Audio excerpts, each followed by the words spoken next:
আবার শুরু হইতেছে র্যাবের তাণ্ডব। গুম খুন আবার শুরু হবে। প্রথম পদক্ষেপ ছিল গুম আইন বাতিল করা, এখন বিএনপি র্যাবকে শক্তিশালী করতেছে।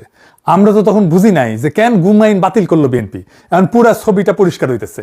হাসিনার চাইতো ভয়ঙ্কর মানবাধিকার লঙ্ঘন নামে আসতেছে বিএনপির হাত ধইরা। ব্যানে ব্যানে করছি না, এই যে দেখেন র্যাবরে 163টা নতুন গাড়ি কিনে দিতেছে বিএনপি সরকার। জঙ্গল সলিমপুরে নতুন ট্রেনিং সেন্টার হইতেছে। আমেরিকার স্যাংশন খাওয়া এই খুনে বাহিনীকে বিএনপি আবার পাইলা পুষা বড় করতেছে। এমনি এমনি না, ওইগুলা করার জন্য কইতেছে নাম পাল্টাবে, নতুন আইন করবে, যেন মানবাধিকার মাইনা চলে এই খুনি বাহিনী। এই র্যাব বিএনপির ইলিয়াস আলীরে গুম করেছিল। বিএনপি নিজেই র্যাব বিলুপ্তির দাবি করেছিল, আর ক্ষমতা এসে সেই র্যাবের নাম পাল্টাইতেছে। নাম পাল্টাইলে ভালো হয়ে যাবে। শিলং সালাউদ্দিনের কেন কেউ জিগায় না? র্যাব তো বিএনপি বানাইছিল। র্যাব চলে কোন আইনে জানেন? আসেন সেটা একটু বুঝে দেখি, র্যাব কোন আইনে চলে। র্যাব চলে অস্ত্রধারী পুলিশ ব্যাটালিয়ন সংশোধন আইন 2003-এর অধীনে। এরা 9 জুলাই 2003 সালে পাশ হয়েছে খালেদা জিয়ার আমলে।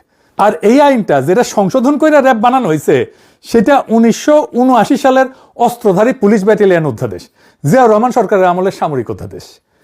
মূল আইনটা 1979 সালের অধ্যাদেশ, জিয়াউর রহমানের সামরিক সরকারের। আর 2003-এর সংশোধনীটা খালেদা জিয়ার সরকারের। অর্থাৎ র্যাবের আইনি কাঠামো যেটা পুরাপুরি বিএনপি পরিবারের নির্মাণ। র্যাব যে দুইটা আইনি কাঠামোর উপরে দাঁড়ায় আছে, দুইটাই বিএনপির তৈরি। আর এখন কইতেছে আইন পাল্টাবে। তো আগে যখন র্যাব বানানো হয়েছিল তখন আইনের কথা ভাবেন নাই কেন?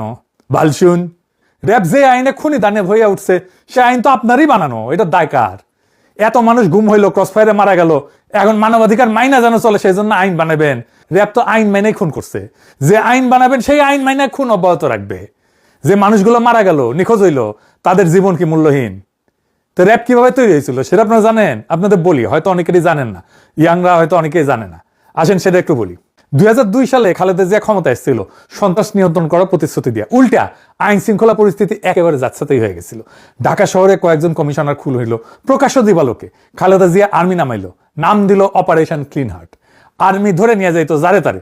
আর্মি ক্যাম্পে নির্যাতনে যারা মারা যেত কইতো হার্ট অ্যাটাক করছে। অপারেশনে 40,000-এর বেশি নিরাপত্তা বাহিনী অংশগ্রহণ করেছিল। যৌথ বাহিনী 11,245 জনকে গ্রেপ্তার করছিল। শত শত মানুষ আহত হয়েছিল, 40 জনের বেশি হেফাজতে মারা গেছিল, 40 জন। এইসব বিচার বহির্ভূত হত্যাকাণ্ডকে খালেদা জিয়ার সরকার ইন্ডেমনিটি দিল।